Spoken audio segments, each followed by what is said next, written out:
Добрый день! У нас с вами сегодня непривычное время для эфира, потому что мне наконец удалось продолжить проект «Отвязные». Вы все спрашивали, и вот наконец-то. Сегодня новая интересная встреча с интересным человеком, поэтому собирайтесь, подключим нашего собеседника, и нас ждет интересный разговор. К моему большому счастью, согласилась с нами сегодня побеседовать Людмила. Я хочу, чтобы те из вас, кто не знаком с Людмилой, как раз с ней в сегодняшнем эфире познакомились, и, возможно, вы начнете свой интересный путь в мир не только вязания, но и шитья. А Людмила, я вам ее рекламировала всячески в сторис, и вы могли пройти в ее профиль и посмотреть, прежде всего, один из ее последних постов, где, в общем, все про этого человека понятно, потому что там много-много сотни комментариев, и все, собственно, рассказывают в этих комментариях про Людмилу, и можно сразу понять, что за человек. Человек легендарный в мире вязания, в мире шитья. И вот мы сегодня поговорим, я задам, как обычно, свои стыдные вопросы про вязание, и вы обязательно тоже зададите, какие они у вас будут. Так, сейчас пока быстренько. Юля, как купить вашу книжку где? Смотрите, давайте еще раз коротко про книжку. Я книгу только написала, а распространением занимается издательство. Книга продается во всех крупных книжных магазинах, плюс в интернете. Книга продается не только в России, но и за рубежом. Чтобы ее найти и купить, надо погуглить. То есть надо в гугле набить Юлия Гендзина, «Мозаичное вязание, нескучный плед». И вам выпадет сразу много ссылок. Возможно, еще ее купить в электронном виде. Там тоже ссылка будет на Литрес. Дело в том, что в какой-то момент действительно их раздавала сама, отправляла по почте, но у меня было немного экземпляров, и я отправляла тем, кто хотел с автографом. Но сейчас у меня у самой ничего уже не осталось, потому что первый тираж весь продан. Может быть, где-то в каких-то магазинах еще осталось, поэтому вы можете посмотреть. Второй тираж будет в августе, так что если вы не успели к первому, можно еще будет успеть ко второму. Я сама уже книгу не могу вам отправить, потому что у меня ее нет. Только мои вот 2 экземпляра. Я ими сама пользуюсь. Так, всем добрый день. Добрый день. Если Людмила нас сейчас смотрит уже, то прошу вас ко мне подключиться. А если нет, то я вас сейчас попробую сама найти. Я вас вижу. Сейчас я попробую вас сама. Наверное, должно получиться. В общем, по крайней мере, запрос я отправила. Ура! Ура, ура! Здравствуйте, здравствуйте. Здравствуйте. Все Сейчас получилось. чуть отодвину так, вот так, чтобы вы меня видели хорошо. Я прошу прощения, я курю. Для тех, кто меня не знает, я курящая дама, но я дышу в сторону, поэтому... Хорошо. Давайте так сделаем. Я сейчас первые буквально 3 минуты расскажу вкратце про вас то, что я знаю, и чтобы мои подписчики, которые вас не знают, восхитились так же, как и я. А потом... Ну, вы хозяйка, вы заказываете праздник, поэтому... Да. А потом я вас попрошу в 2 словах рассказать ключевые моменты про вас, про ваше глобальное дело. А потом я буду задавать свои стыдные вопросы, и прошу всех тоже не стесняться, и всех, кто нас смотрит, задавать ваши стыдные и не стыдные вопросы про вязание, про шитье и про все-все-все. Да, можно только один момент. Поскольку это ваш дом, и вы хозяйка, все вопросы, которые задают, вы читайте, задавайте, и я буду отвечать, хорошо? Договорились. Для того, чтобы, когда у нас будет оставаться эфир, чтобы люди знали, на что я отвечаю, а я еще и медленно читаю, поэтому я могу... Договорились. Я беру эту ответственность на себя. Okay. Я вот что хочу сказать. Я, честно признаюсь, за вами подглядывала довольно долгое время. Я случайно увидела один из ваших прямых эфиров. И я так понимаю, как и многие ваши подписчики, я подсела на вас прежде всего. То есть я не вяжу одежду, я не шью, но я подсела именно на вашу, вот на вас как на человека. То есть это очень хороший пример в социальных сетях, когда передается просто вот, видимо, тепло человеческое через экран. И, в общем, мне не важно было, о чем вы рассказываете, но приятно было слушать, приятно было видеть, как вы общаетесь с своими подписчиками. То есть стало понятно, что я случайно попала в какой-то удивительный клуб, большой причем. То есть это какое-то очень доброе, очень профессиональное сообщество. То, что я поняла про вас, что у вас какая-то очень глобальная большая школа, в которой вы вяжете и шьете. И если я правильно понимаю, то вы учите людей именно моделированию в глобальном смысле, опять же, то есть не по петельному вязанию, а пониманию вязания и шитья как процесса. Если это так, сейчас я говорю как раз тем подписчикам, которые с вами не знакомы, возможно, это шанс как раз войти в ваше сообщество и научиться чувствовать вязание и получить навыки, которые, в общем, пригодятся для воплощения любых идей. То есть это как раз тот случай, когда вас научат не просто набрать петли и связать как пойдет, а именно связать так, чтобы на вас село, чтобы потом можно было носить. Коротко сейчас скажу про мой опыт. Почему я не вяжу вещи, и этого будет касаться мои потом стыдные вопросы, потому что при том, что у меня нет сложностей с фигурой, в том смысле, что, может быть, на меня не нужно много сил тратить, чтобы прям посадить. Но ни разу, когда я вязала вещи, ни разу у меня не было такого удовлетворения от связанной вещи, чтобы я ее носила с удовольствием. При этом на вязание вещей я тратила кучу времени, как правило, монотонного времени, потому что это лицевая гладь какая-нибудь там. И я это отложила, потому что поняла, что как-то мне не заходит совсем, нет у меня ощущения, что я трачу это время со смыслом. Поэтому я не вяжу вещи. И я знаю, что многие также абсолютно делают. То есть вот этот страх перед вязанием вещей, он именно основан часто на том, что нет уверенности, что потом, когда через 2 месяца ты на себя это наденешь, получится ровно то, что ты и хотел. А мириться с этим и носить как попало не хочется. Это вот главный страх. Все, я тогда замолкаю, я прошу вас немножечко рассказать именно вот про ваше мироощущение в вязании и про вашу школу. А потом вопросы. Окей. Значит, здравствуйте, дорогие все те, кто меня знает, и все те, кто меня не знает. Для начала, мне 61 год, я профессиональный модельер-конструктор. Я живу в Израиле, у нас школа частная, профессиональная, которая, я вижу, что пишут мои подписчицы.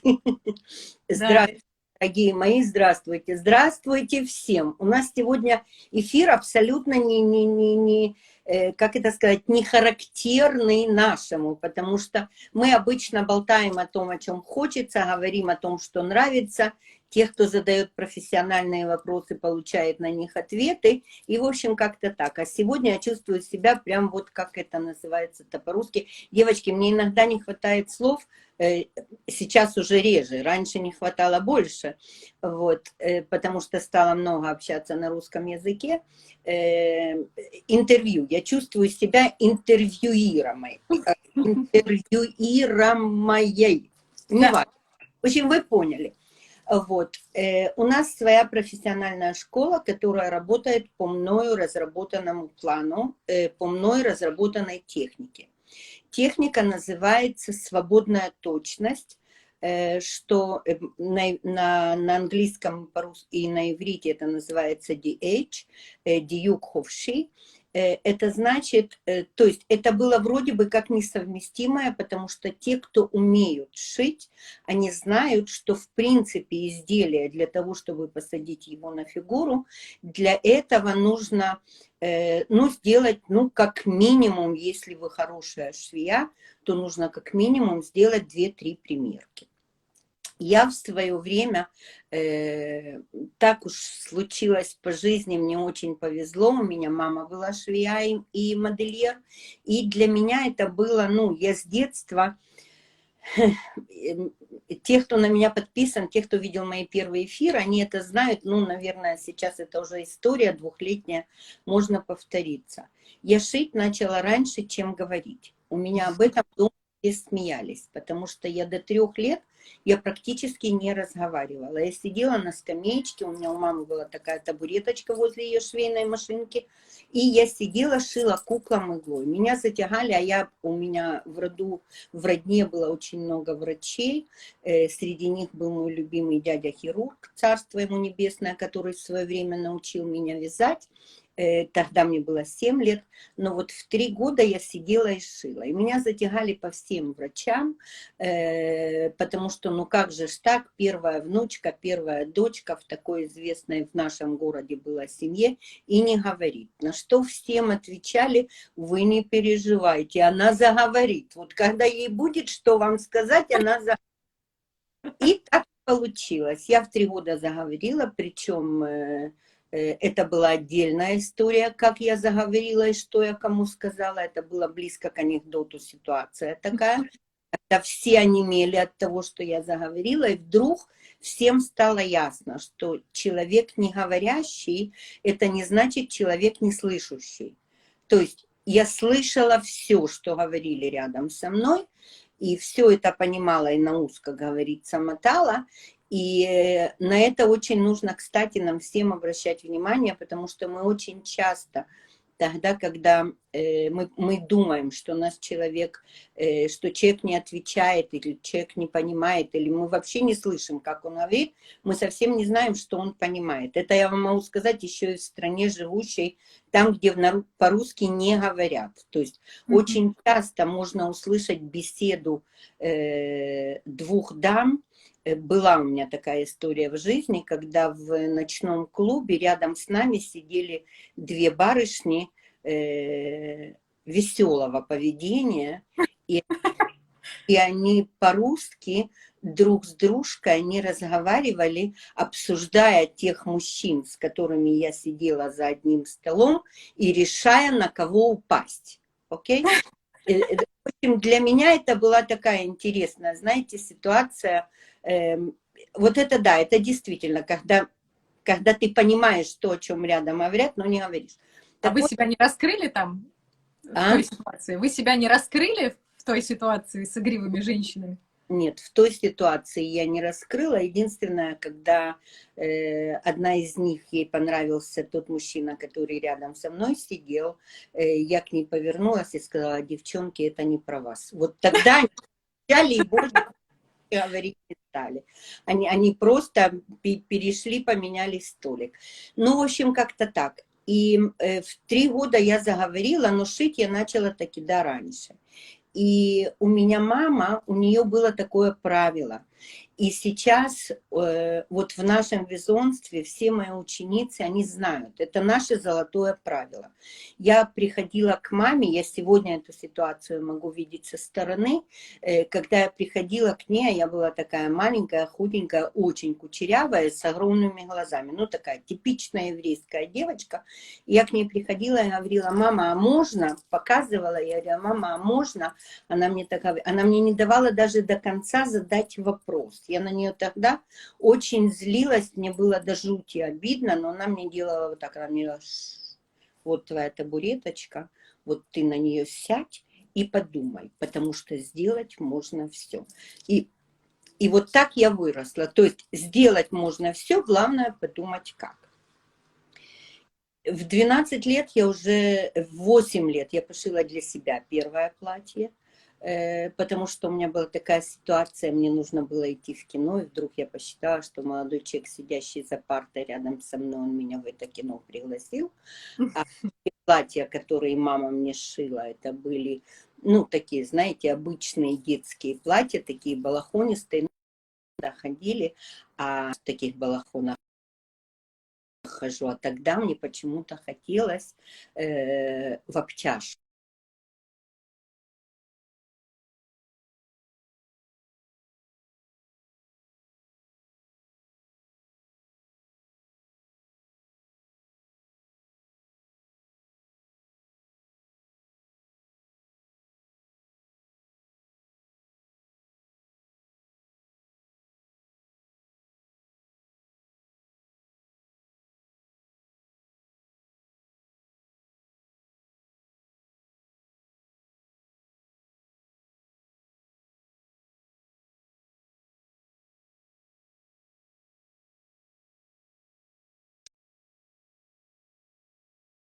Красиво, чем снаружи, и сказала мне: и вот это первое платье. Юлечка, вы меня видите? Я вижу, или вы, или я подвисла. Все нормально? Кажется, Кажется, все в порядке, ага.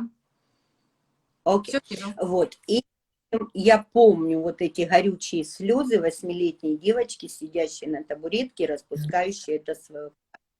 Но оттуда у меня началась вот эта моя свободная точность. То есть у меня мама все время потом смеялась и говорила, что ты настолько не любишь распускать или пороть, ну, в вязании это распускать, в шитье это пороть, что ты для себя придумала целую дорогу. Главное, чтобы не распускать. Потом я в 12 лет начала шить своим подругам. Мы уже были, нам всем хотелось. Вот. А в 17-18 лет я уже у мамы, у меня мама руководила в ателье большим, я им делала выкройки, потому что мои выкройки были точнее, чем те выкройки, которые строили по Миллеру.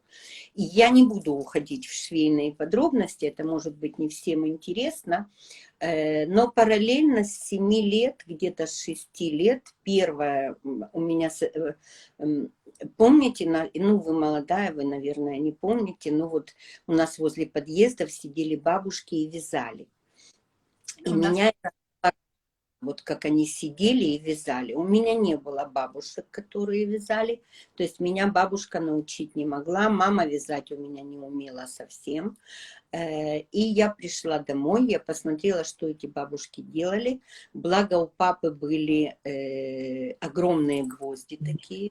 Я нашла самые большие гвозди, самые толстые нитки, тогда это был 10-й размер. И что-то начала колупоцкать. Вот. А у меня, у папы был младший брат хирург. И он был нянькой моей по совместительству, так у них получилось, так были распределены обязанности, потому что он выбрал мне имя, и они ему сказали: окей, хочешь, чтобы была Людмила, значит, она будет твоей. И вот он простил, потому что хотели меня Тамара назвать. И когда он увидел, что вот я взяла эти гвозди, мама моя пришла домой и говорит, увидев, что я этими гвоздями вяжу, она мне говорит: ты что делаешь? Я ей так гордо говорю: вяжу. Она мне говорит: окей. И мы на завтра пошли в магазин, она мне купила спицы, купила страшно дорогие в то время 3,5 рубля. Это было, ну, хлеб-то стоил 20 копеек, а пряжа 3,5 рубля. Вот. И это было, ну, очень круто. Причем какого-то невероятно грязного болотно-зеленого цвета была пряжа. И вот мой дядя, а у них был в их обучении был такой обязательный факультет вязания для хирургов, потому что это разрабатывает тонкую моторику рук. И у них мальчики, я помню, они вязали шарфы, а девочки уж извращались как могли. И он меня научил вот эти лицевые изнаночные петли, и я сразу жахнула по жилету.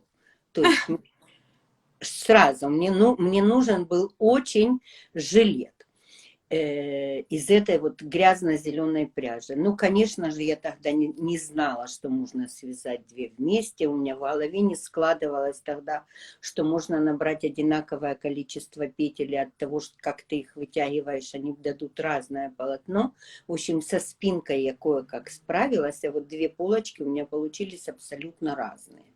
Вот. И вот оттуда тоже пошло, что нужно точно, чтобы не распускать. Вот. И за школу я больше не буду говорить. У нас есть обучающий основной курс, и у нас есть курс, это называется мастер-курс по платьям, по свадебным. То есть это 2-й год обучения, у нас профессиональная школа. Вот. Всю жизнь я вязала, всю жизнь. Без перерывов? Без перерывов. У меня не было перерывов в вязании, но у меня и не было интенсивного вязания. У меня просто для интенсивного вязания у меня не хватало времени в голове, не в руках. У меня в руках это время понятие относительное, окей? То есть для рук я время найду всегда. А вот А тогда, когда она была занята, то есть я шила я шила на заказ практически все время. У меня был в Израиле огромный свадебный салон. Я на Украине преподавала курсы конструирования пошива одежды. Я педагог по образованию, по своему первому высшему образованию. Я учитель химии и биологии. Я заканчивала здесь, в Израиле, Академию моды Шинкар. То есть у меня срослось. Педагог, конструктор, у меня в голове срослось. И вот оттуда пошла эта техника. И когда я перестала шить на заказ, когда у меня отпала в этом необходимость, у меня в мозгах освободилось место. И мне захотелось вязать. Вязать много. И вот оттуда оно пошло. Я сначала вязала, ну, так как принято, так как учили, так как было везде написано. Я читающая такая барышня, знаете. Вот. И когда я стала понимать, что то, что я получаю, независимо от того, кому оно нравится или не нравится, то есть обычно нравится, и говорят там, вау, какая модель и все прочее, мне не нравилась посадка. Мне не нравилось, как оно на мне сидело, по одной простой причине, что я конструктор, и я знаю, как оно должно на мне сидеть. Окей? То есть я человек, который любит вот такой стиль, такую форму одежды, такую свободу облегания. То есть меня этому уже учить не надо, я в этом живу очень много лет. А вот именно получить вязаные модели так, как мне хочется, у меня не получалось. И тогда я переложила, скажем так, свои конструкторские знания на вязание. Okay? От того, что я знаю, допустим, как выглядит выкройка воротника поло в шитье, да.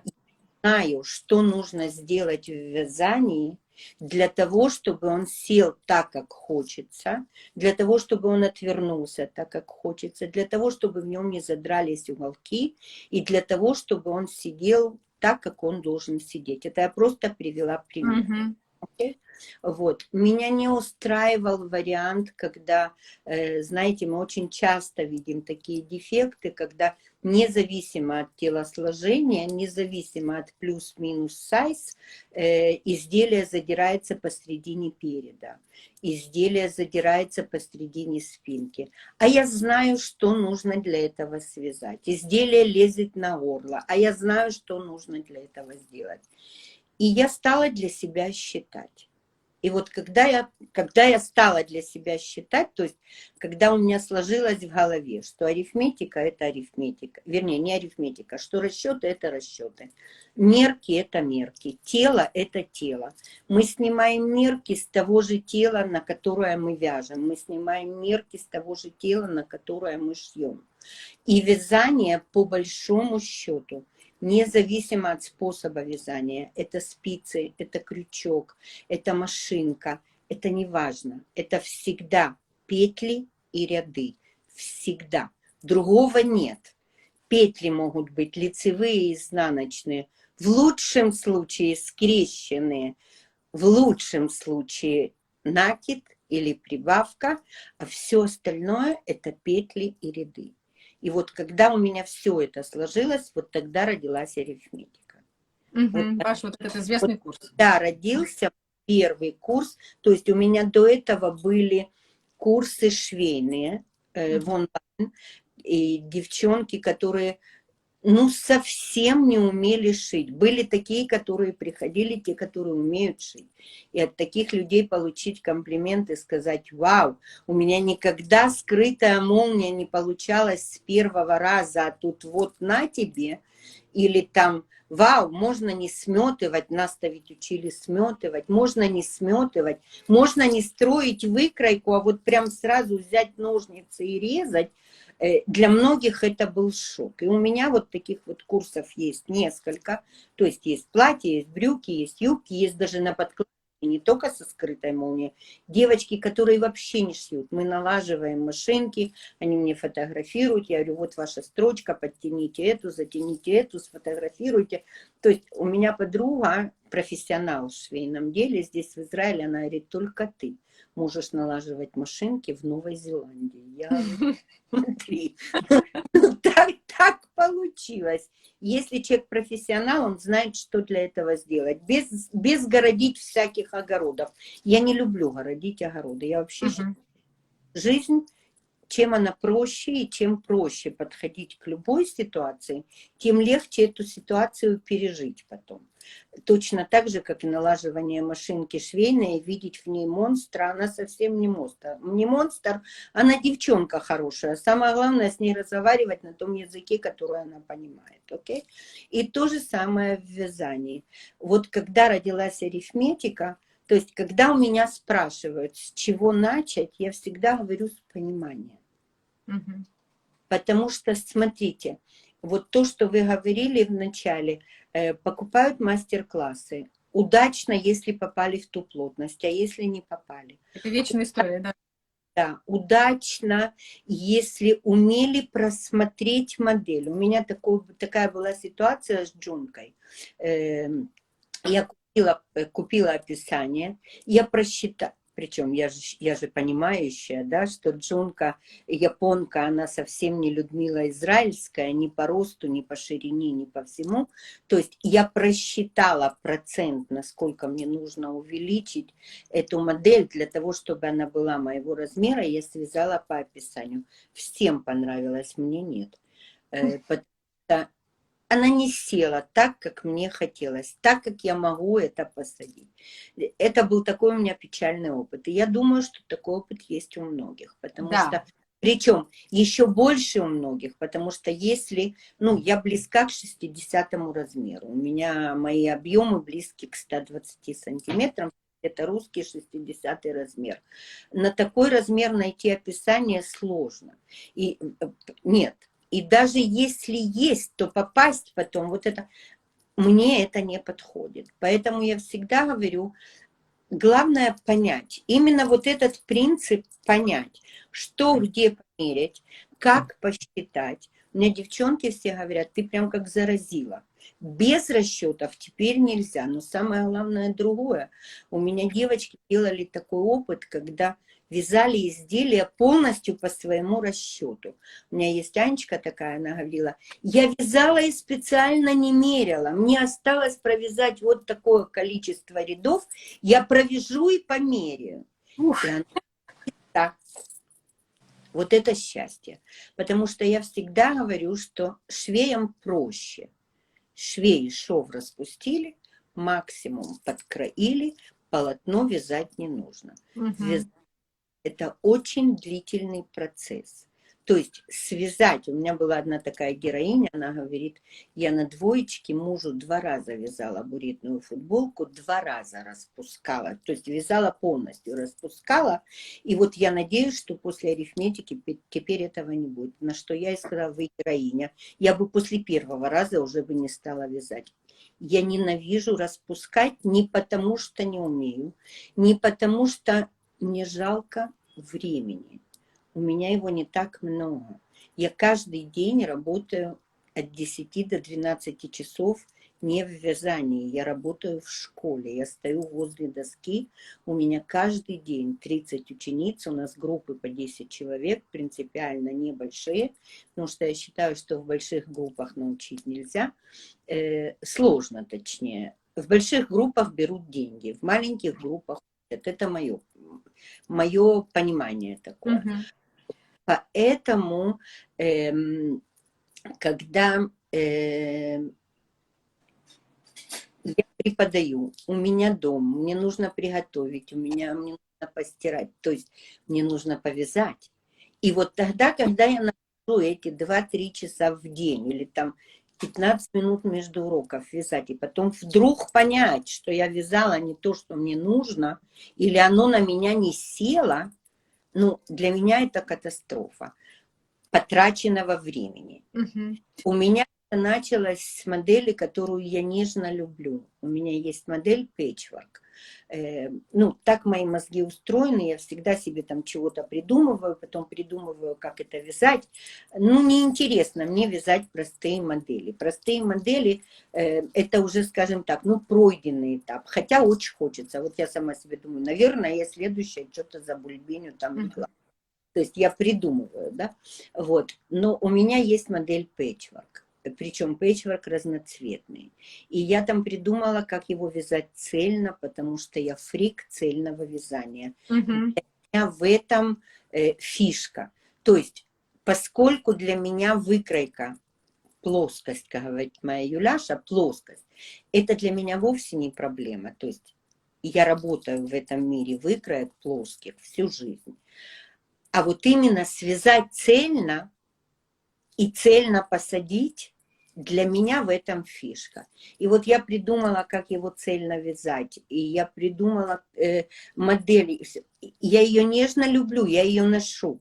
Я придумываю, как майкой там выравнивать этот дефект, который есть.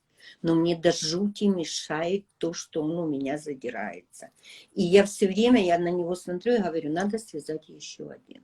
А потом думаю, не, ну такой же уже не получится. Здесь, знаете, здесь нитки были в цвет. Ну, в общем, но обязательно когда-нибудь... Вот оттуда у меня началась проблема. Оттуда я начала думать, как мне вот это делать для того, чтобы оно получалось. Вот Мгм. оттуда появилась арифметика. А все остальные курсы, которые у меня в вязании есть, это есть у меня курс жакетология. Огромный, я не побоюсь этого слова, огромный курс по жакетной группе изделий, по верхней группе изделий. Там есть не только, это, кстати, курс, в котором я почти попетельно показываю, как я вяжу оба жакета. Почти попетельно показываю и почти попетельно рассказываю. Но там есть еще и очень много теории вообще классической, там по выточкам, по вертикальным, по горизонтальным, я объясняю как и что. В общем, очень много. Есть вот такой курс по жакетологии и есть курс по вязайнеру. Вязайнер – это курс, скажем так, конструкторского вязания.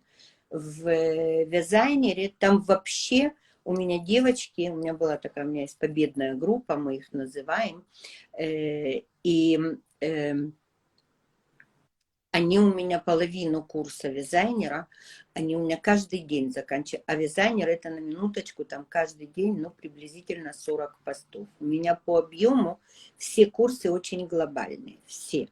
То есть, если это арифметика, то это расчеты на все виды изделий. Это выточки, это все виды скосов плеча, это все виды горловин, это все виды регланов, это все виды круглых кокеток, стандартных и по фигуре. То есть, у меня очень глобальные курсы. И вот заканчивался каждый день половину курса. Мне девочки говорят, нет, Людмила, этот курс нужно вести в школу. Это нужно, все должны об этом знать. То есть там первая половина курса, там чистый стайлинг, так говорят по-русски? Чистый Говорят, да. и стайлинг, то есть как на себя рассчитать оптимальную длину, ширину, что подходит, на какую форму тела, как подобрать цвета, что такое цветовая гамма, то есть очень, что такое вообще оптическая иллюзия, что изделие делает нам. И если меня без исключения в любой аудитории, куда бы я ни пришла, не говоря даже в эфирах, ну, моя аудитория уже об этом не просит, они уже это знают, они даже это на курсах иногда видели, что у меня таки да 120 сантиметров, 118 объем груди и все прочее. И этому никто не верит, значит, я умею это сделать правильно. Я умею себя одеть таким образом, чтобы вот это вот мое достойное тело выглядело стройнее. Вот, то есть оптические иллюзии, причем даже там есть оптические иллюзии, которые показывают, как скрыть дефекты. Такие, одно плечо выше, другое ниже, такие, как одно бедро больше, другое меньше. То есть я рассматриваю все вот эти оптические иллюзии именно конструированно, именно с точки зрения конструктора. Мгм. И они говорили, это не важно, при чем здесь вязание, при чем здесь арифметика, это нужно знать всем.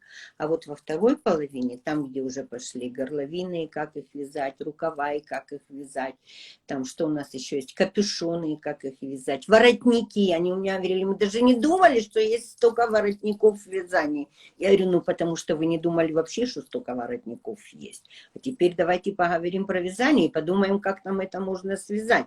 Потому что та же стойка, она может быть абсолютно разная, в зависимости от того, как ее связать. И вот эти вот мелочи, вот эти нюансы. И вот это вот курс вязания. Так что вот это 3 моих курса. Все, я думаю, что я уже забалбенила ваши... Вопрос. Вопросы. Вопрос, да, подсказываю. Больше не говорю. Значит, я сейчас хочу обратиться ко всем, кто пишет вопросы, что я в голове записываю, и я потом задам обязательно. Но сначала я воспользуюсь своим тут хозяйством и хочу задать свои школьные вопросы. Привилегии. Да. Вот я хочу связать свитер. Кстати, я могу сделать комплимент.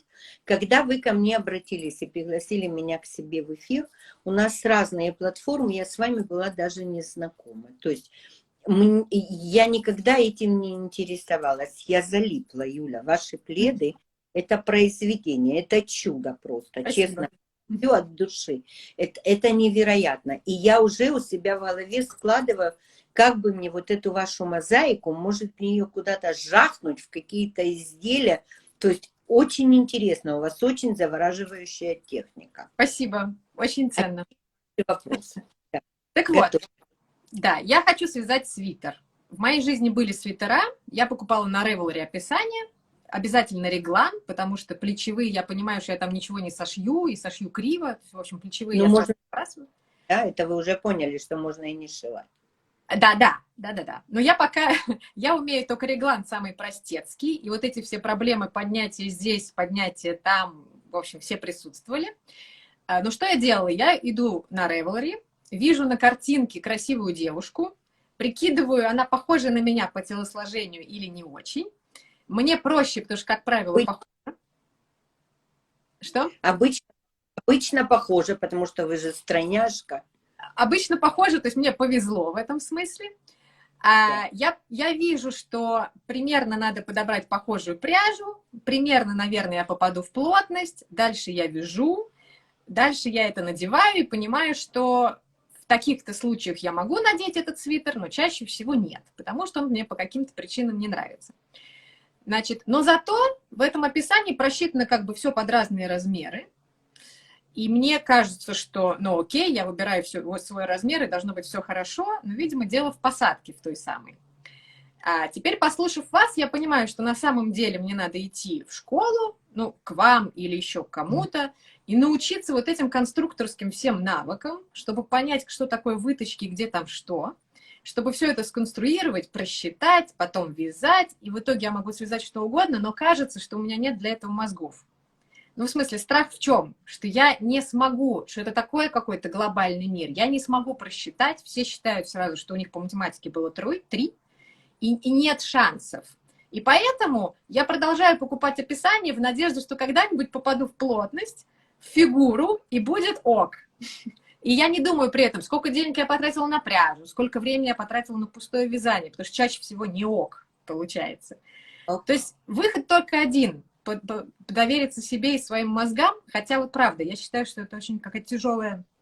Я поняла ваш вопрос, и здесь я вижу, есть очень много учениц, которые у меня учились, они подтвердят, окей? Арифметика, с одной стороны, он, да, сложный курс, но он, наверное, сложный больше для тех, кто много вяжет, потому что у них уже есть какие-то устоявшиеся правила в голове, и они привыкли вязать так, и вдруг какая-то тетка из Израиля учит их чему-то другому. Я утрирую, тетка, ко мне очень уважительно все ученицы относятся, это так, ну, разрешите мне пофлиртовать в эфире, да, вот, но это, скорее всего, понимание другого взгляда на вязание. И Вот в этом сложность этого курса. Но я его назвала, не зря я его назвала арифметика. Вы сказали, сложности по математике была 3. Мы до математики не доходим. Мы остаемся на уровне арифметики. То есть плюс-минус, умножить, разделить. Никаких квадратных корней, то есть арифметика в чистом виде. И вот когда девочки, естественно, что все начинается, как говорится, от простого к сложному, и первый день это образцы, и как с ними работать, и все прочее, то есть все начинается от простого к сложному, но в принципе я специально строила этот курс, но все-таки я преподаватель по образованию, я понимаю, как нужно учить, меня этому тоже 5 лет учили учить. Поэтому, смотрите, этот курс построен именно на понимание. То есть, вот когда вы поняли, окей, скос плеча, традиционный вопрос, когда его нужно вязать? Ответ очень простой, тогда, когда он есть. Вот когда у вас есть плечевой шов вот здесь, или, сейчас я сяду вот так, чтобы вам показать, когда у вас есть вот здесь плечевой шов, или его имитация. Вот тогда вам скос плеча нужен. А тогда, когда у вас идут регланные линии, у вас ведь вот здесь чисто, нет у вас плеча, значит, скоса плеча у вас не будет. Логика обыкновенная, правда ведь? Абсолютно просто. То есть вот эти вот простые вещи показать. И если у вас есть скос плеча, и вы померили, вы его посчитали, что он у вас вот здесь 4 сантиметра, а вот здесь у вас плечо 10 сантиметров, к примеру, в вашем изделии, или 6, потому что у вас есть горловина. И вы потом начинаете переводить. 6 сантиметров – это петли, 4 сантиметра – это ряды. Сколько есть петель, сколько есть рядов, просчитали. Проще простого, но нужно понять, именно понять.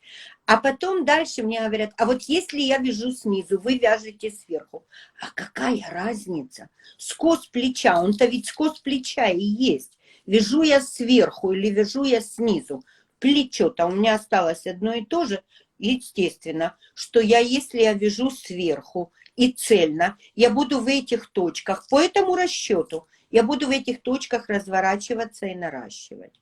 Если я вяжу снизу, я в этих же точках буду закрывать, в этих же точках, по этому же расчету, понимаете? По этому расчет мы когда-то с Юляшей, с моей, Юля Павлик, те, кто не знает, да, мы с ней, я говорю, Юляша, ну ты мастер на машинке, я вообще на машинках-то не вяжу, а мы с ней какую-то модель мы обсуждали, она говорит, маму, ну что проще-то? Плоскость. И вот это слово, она мне его когда кинула, я говорю, господи, ядрёна, плоскость, это ж мои выкройки. Я живу в этом мире. То есть вот тот же самый расчет, он и для машинки точно такой же, потому что и на машинке вы посчитаете ряды и петли крючком. Вы мастер, вы виртуоз крючка. Но у вас ведь тоже ряды и петли. И если вам вот здесь нужно связать скос плеча, значит, вот за те 4 сантиметра в рядах вам нужно убавить или прибавить вот те петли, которые вам нужно набрать, вот с тем ритмом, который вы посчитали, и все. То есть все, вы понимаете, я пришла к такому выводу, безусловно, есть очень много школ, есть очень много изумительных мастеров, есть очень много учителей разных, и каждый должен подбирать для себя то, что кому близко. Это все понятно. Но я за простоту и логику. То есть для меня самое сложное можно объяснить, если в этом есть логика. Понимаете? То есть это не таблица умножения, когда 2 × 2 – 4, и 2 на 5 – это 10, и мы это запомнили, и мы это знаем, это у нас уже течет по венам. Здесь это проще, запоминать не нужно. Нужно понять логику. Потому что если я поняла эту логику, значит, я к логике и обращаюсь. У меня девочки, которые учатся на арифметике, я там для того, чтобы привести пример разбираемой темы, я очень часто показываю свои расчеты, те, которые я делаю для себя. То есть я не от балды взяла какие-то листы, посчитала и им показываю, чему-то учу. Я показываю свои конкретные расчеты на какие-то конкретные изделия, окей? И для меня расчет это важно. Я без расчета не начинаю, потому что время свое на распуске я берегу, единственное, что я берегу, это свое время, понимаете? И вот я, когда их показываю, говорю, девочки, если вы думаете, там вот иногда там, Людмила, а вот пункт 5, что там? Я говорю, подождите, дайте я открою, я ж не помню. Я не запоминаю. Я делаю расчет, я в скобках пишу, что я посчитала. Понимаете? То есть для меня логика и простота это самое главное. Самое главное. Есть какое-то правило для новичка, который не вязал пока одежду, что, например, чтобы мозги не скрючились сразу, начинай с чего-нибудь маленького, простого, реглан, там, не знаю, или реглан, наоборот, это очень сложно, не знаю, что-нибудь вот жакет, чтобы без рукавов, без какого-то хитрого воротника, с каким-то простым вырезом, или лучше сразу уж, если погружаться, то изучать вот общие какие-то правила и сразу браться за какие-то глобальные вещи. Есть ли какие-то у вас советы на эту тему? И простой реглан, он тоже должен сидеть на фигуре так, как он должен сидеть. То есть классический реглан, тогда, когда мы делаем прибавки, грубо говоря, в каждом 4-м ряду. Кстати, круглая кокетка, она ногами оттуда же выросла. Круглая кокетка, прибавки в каждом 4-м ряду. В каждом 2-м это будет 8, в каждом... Окей. Реглан то же самое. У нас 4 регланные линии. Мы прибавляем в каждом 2-м ряду 2 петли, мы получаем классический реглан. Простая истина, окей? Но мы не хотим вязать, как мне одна подписчица однажды написала, да ладно, вяжешь мешки для картошки, что уж там рассуждать. Я говорю, конечно, я же сама картошка-то большая, все-таки 60-го размера, что ж мне вязать-то, воздушные шарики на себя, что ли? Ну, это чтоб слово другое, да, не употреблять грубое. Конечно, я должна вязать мешки, но дело все в том, что то, что я вяжу, это называется fashion size. То есть я не вяжу oversize, когда изделие на меня большое везде. Я вяжу изделие большое, но с посадкой на свою фигуру. И вот когда у меня был семинар в Москве, и я привозила свои изделия, и мы там это даже подробно разбирали. То есть те, кто хотел вязать большие модели, именно вот fashion size, мы булавками, заколками мы заказывали и показывали, что и fashion size, он тоже, даже если изделие широкое, оно должно быть на фигуре. Так вот, можно вязать классический реглан, а можно вязать реглан с посадкой на фигуру.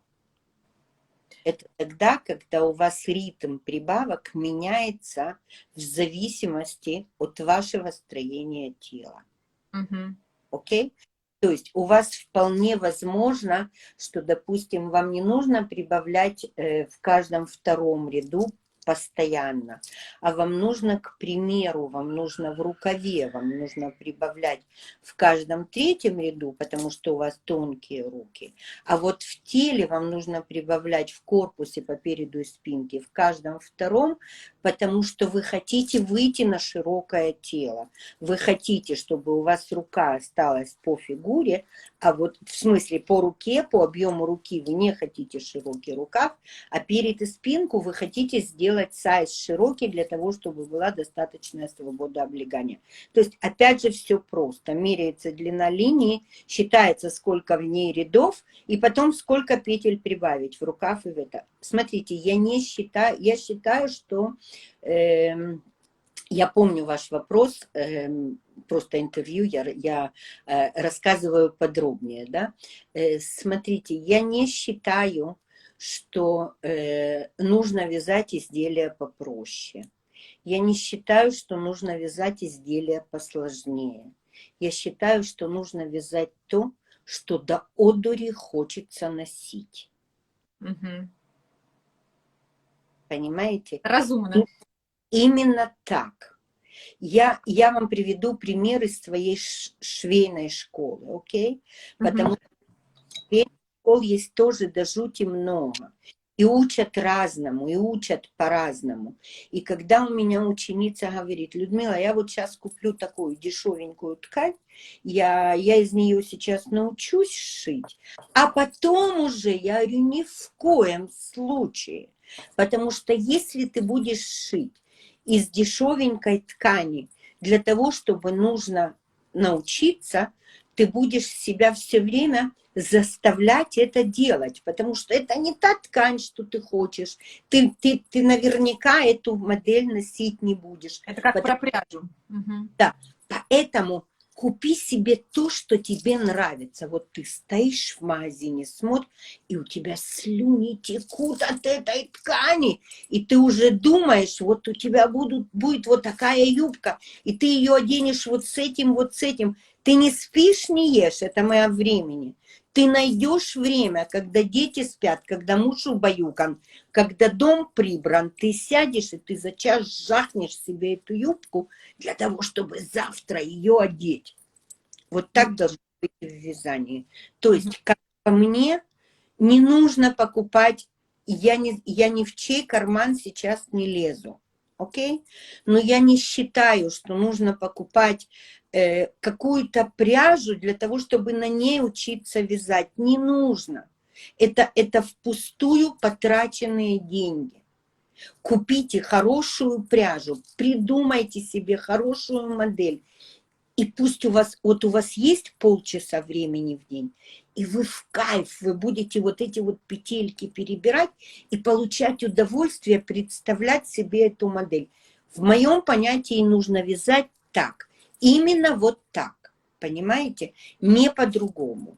Не по-другому. Хорошо.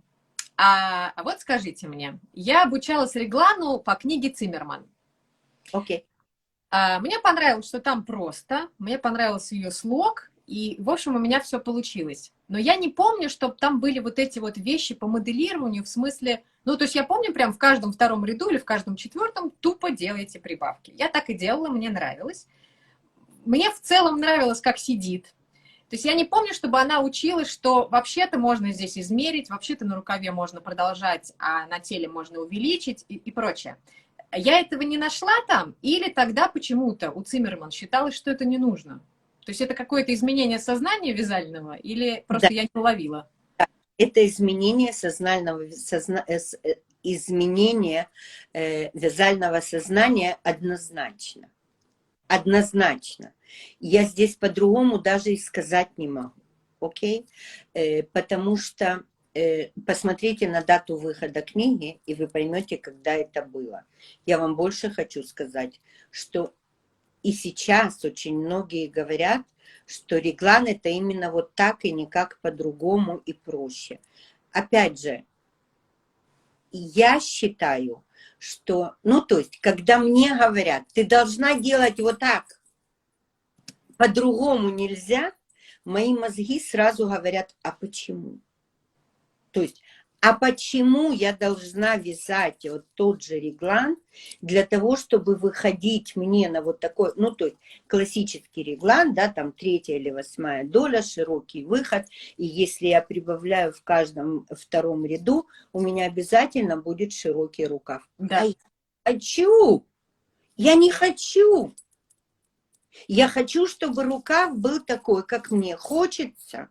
Причем именно такой, как мне хочется, а не такой, как хочется где-то и кому-то, понимаете? Вот в этом вся прелесть. То есть я считаю, что это да, это другой осознанный... Ну, смотрите, во-первых, все в мире развивается. Когда-то вязали прямоугольники, из прямоугольников сшивали изделия. И я точно так же вязала те же прямоугольники, те же прямые линии плеч, те же прямые рукава. И мне до жути нравилось, я сама собой гордилась до невозможности, понимаете? Но это время прошло. У нас, смотрите, мода, рукодельничество в любом виде, неважно, это шитье, это вязание, это лепка из глины, это выжигание, это не важно. Любое рукодельничество, оно оно перерождается, оно рождается заново со временем. У него есть этапы, то есть прогресс, то есть движение вперед в любом виде. Точно так же должно быть и в вязании.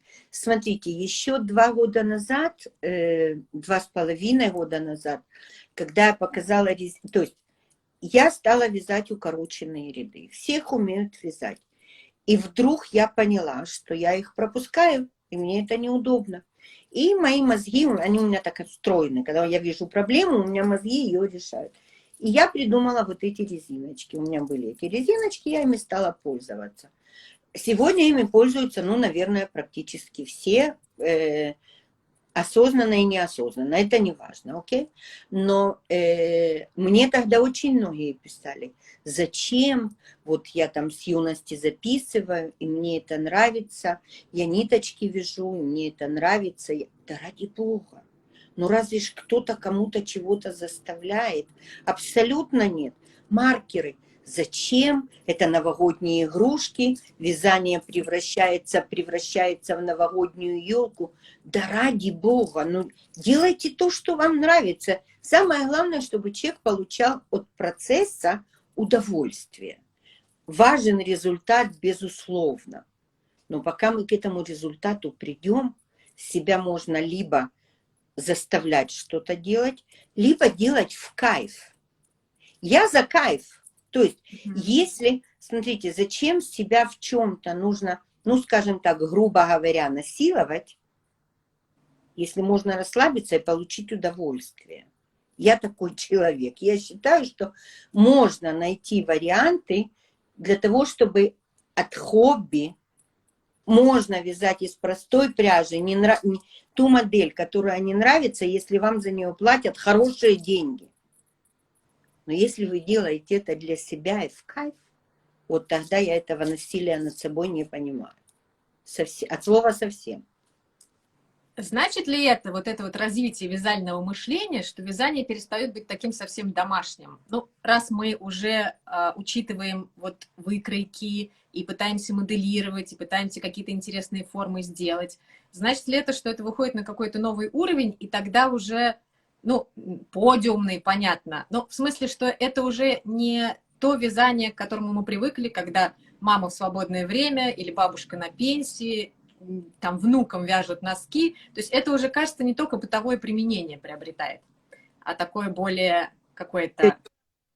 Все дело в том, что у той же бабушки, которая вяжет внуку носки, внук подрастает. И бабушка хочет ему не только носки вязать, а то, что он будет носить. А молодежь понимает, разбирается. То есть я не считаю, что вязание выходит на подиум. Подиум будем говорить в кавычках, потому что вязание на подиуме было всегда. Сейчас оно больше в тренде.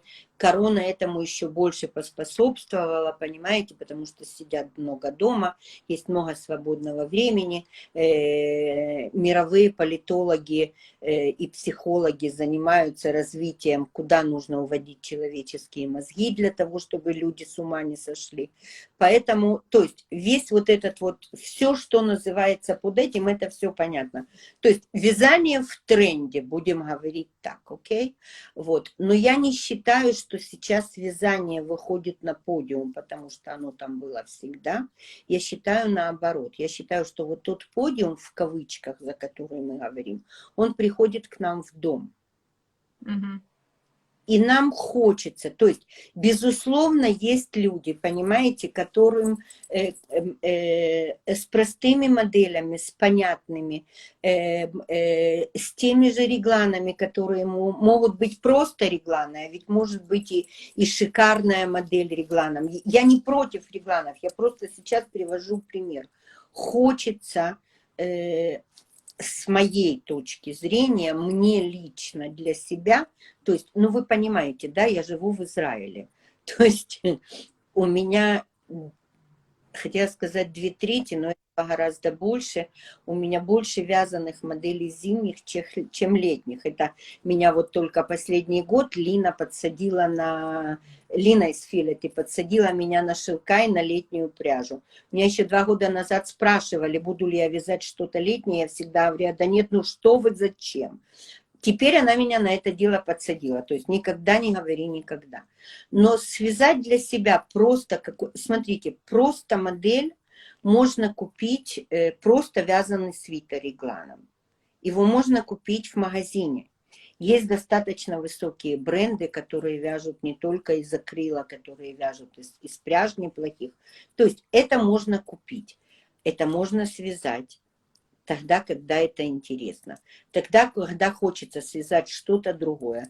Тогда нужно, чтобы это уметь сделать. Смотрите, я не считаю, что человек вообще должен, что мозги нужно закрывать двери в мозгах, понимаете, оставить одну какую-то дверь и сказать, вот это то, что есть, вот это то, что можно, вот это то, как необходимо. Как по мне, должен быть сквозняк в голове, все двери открыты, чтобы в любой момент можно было зайти туда, куда хочется, посмотреть то, что нужно, и связать то, на что именно слюни текут, понимаете? Вот, потому что в противном случае я считаю, что, смотрите, у меня есть к вам встречный вопрос. Вы любите вязать пледы, да? А почему вы не вяжете пледы просто рисом или шахматкой? Для чего вы вот извращаетесь вот в таких шикарных пледах, понимаете? Люблю, когда мозги работают. Вот это то же самое. Вот это то же самое. Можно связать плед, который укутает ноги, и будет связан простой вязкой из шикарной пряжи. И это будет великолепно. А можно связать плед, который будет еще и произведением искусства. И я не побоюсь этого слова. Да, произведением искусства. Ну и что? Это плохо, что мы хотим свою жизнь сделать лучше. Разве это плохо, что мы хотим, чтобы у нас жизнь была цветная больше, чтобы было, чтобы нам же самим было в кайф и веселее. Окей? То есть я так считаю. Почему тогда Вопрос был риторический к вам. Понятно. Почему тогда при таком обилии всего, что можно связать, при таком обилии техник, при таком удовольствии, которое мы получаем от процесса, от результата, почему мы по-прежнему стесняемся всем говорить, что мы этим занимаемся? Почему мы все время ищем как будто бы повод, чтобы себя оправдать и сказать, ну вот я, например, не работаю, поэтому я вяжу, или я там в декрете, поэтому я вяжу, или там что-то еще. То есть по-прежнему люди стараются не говорить никому, не вязать на публике и считают, что ну это мое хобби, я скроюсь у себя в квартире в уголке, и даже родным, то есть многих даже родные не поддерживают в этом, и они еще более скованы. Почему мы по-прежнему вот в этом находимся в каком-то вот скованном состоянии? И я могу ответить прямо и никого не обидеть, потому что вы живете в России. Потому что вот то, что вы говорите, вот это то, на чем я выросла. Окей? То есть Видимо, я. Да, мы все на этом выросли. То есть у нас всегда считалось, что лейбл на изделии это важнее, чем само изделие. Было всегда важнее название фирмы, чем то, из чего это сделано и как это сделано. Мы на этом выросли. Поэтому это должен произойти эффект сознания. Знаете, когда у меня это произошло? Когда я зашла здесь в один, очень у нас есть такая сеть магазинов, которая называется 50 وأربعة, Factory 50, фактор 54. У нас есть такая фирма, которая продает очень-очень высокие бренды. И вот много лет назад, когда он еще только открывался, и я, то есть только начал работать, было интересно всегда, знаете, вот я зашла к нему в магазин, и я тогда даже не знала, что ко мне подошел хозяин, потому что это очень большой магазин, такой огромный магазин, особенно для израильских мерок. Я не знала, что это хозяин, окей? Ко мне подошел мужчина. Я вообще тогда для себя подумала, что он просто ко мне пристает, потому что мне было 40 лет. Я была на 20 лет моложе и на 20 килограмм легче, такая вся из себя бомба ходячая. Вот. И я думала, что он ко мне пристает. А он ко мне подошел с вопросом, чья вот эта вещь на тебе? Я ему сказала, моя. А он мне сказал, ну понятно, что твоя, и ты ее не украла. Но чья она? Какой-то бренд. Я ему говорю, мой. И вот когда у него вот так вот открылись глаза, и он повел меня к себе в кабинет, и он начал меня расспрашивать, что я делаю, чем я занимаюсь, какие вещи я шью. А я как раз была тогда, у меня была демонстрация мод в Твери, у меня была целая коллекция, я ему привезла, показала. Вот тогда начинаешь понимать, то есть когда видишь профессионала, который удивляется твоему handmade, вот тогда начинаешь себя уважать по-другому. Вообще, я вам хочу сказать, у меня в Израиле произошло очень много таких изменений, которые мне показали и жизнь, и личность в ней совсем с другой стороны. То есть начинаешь себя уважать. И вот тогда, когда, я помню, я это не так давно у себя в эфире говорила, когда я одной из клиенток, нагло-марокканской, которая лезла мне в центральную аорту, почему я столько денег хочу за свою вещь, я ей сказала, у нас в Израиле есть такое слово, когда, такие два слова, когда мы говорим «кимагиали», я этого заслуживаю. Вот это я этого заслуживаю. Сказать это вслух, это нужно преодолеть в себе наш собственный совковский барьер. Понимаете? Именно так я считаю. Я могу себе позволить так сказать. Простите. А произнесите еще раз, пожалуйста, эту фразу на иврите. Магия ли. Магия ли. Вы знаете, я у себя в эфире, я когда рассказывала этот случай, я пыталась объяснить, что я этого достойна. То есть я пыталась найти, а потом я сделала просто. Я когда закончила на иврите, когда говоришь, есть, вот ты понимаешь, что вот там гораздо больший смысл может быть в двух словах, понимаете? А потом я зашла просто проверила, как перевести. И вот одна из тех возможностей переводов, я этого заслуживаю, вот это именно вот это, понимаете, магия. Я это делала, я это делаю хорошо, я это делаю лучше многих, я это делаю вот так вот, как нужно, я это делаю с той пряжи, которую вы никогда не видели и не щупали. Магия ли? Я сделала модель, про которую те, кто не может вязать, они челюсть у них отвязает. И в Израиле я когда говорю, мне говорят, Людмила, Лё, этого не может быть. Вот этот жакет, он связанный. У меня Сашка сейчас, он у меня сидит с теми, кто приходит записываться к нам на уроки, а я сейчас... Да, а я сейчас, кто хочет записываться к нам на курс, а я сейчас разрабатываю для школы курс дизайнерское вязание. То есть мне неинтересно учить, опять же, не потому что я не люблю малые формы, не потому что я их не вяжу, а потому что этого так много и так хорошо этому учат в других местах. Мне неинтересно учить вязать носки, учить вязать шарфики, учить вязать детские шапочки. Не потому что я не умею, а потому что этого уже много есть. Мне интересно научить тому, что умею я. Поэтому я хочу сделать курс, который называется «Вязанерское вязание на иврите». И вот мой Сашка, он показывает фотографию моделей, которые я вяжу. И самый большой комплимент, когда, допустим, та же моя подруга, которая шьет, которая мастер большой, она мне говорит, ну, мать, ты дала. Ну, ты дала с этим жакетом. Не каждая может пошить, чтоб так села. А ты связала, да еще и цельно. А она понимает, то есть она тоже вяжет. Она говорит, а ты связала еще и цельно, еще и все вот так вот жахнула. Это же здорово, понимаете? Поэтому своим трудом нужно гордиться, понимаете? Есть очень мало русских женщин в моем поколении, которая может подойти к мужу и сказать, а ну-ка обними меня крепко за то, что я тебе сделала такой ужин. Почему? Да потому что я этого заслужила. Вот оттуда начинается все, понимаете? От своего собственного самоуважения. И вот когда сам себя начинаешь уважать, тогда ты становишься свободным от общественного мнения, потому что вот оно становится тебе неважно. Вот вы пока рассказывали, здесь очень много было комментариев, и все пишут, что «а я уважаю», «а я никогда не стеснялась», «а я все время вяжу», «никогда такого не было». Но я это сказала ровно для того, чтобы те, кто не написал такой комментарий, и кто на самом деле, возможно, стыдится и стесняется, услышали ваши слова.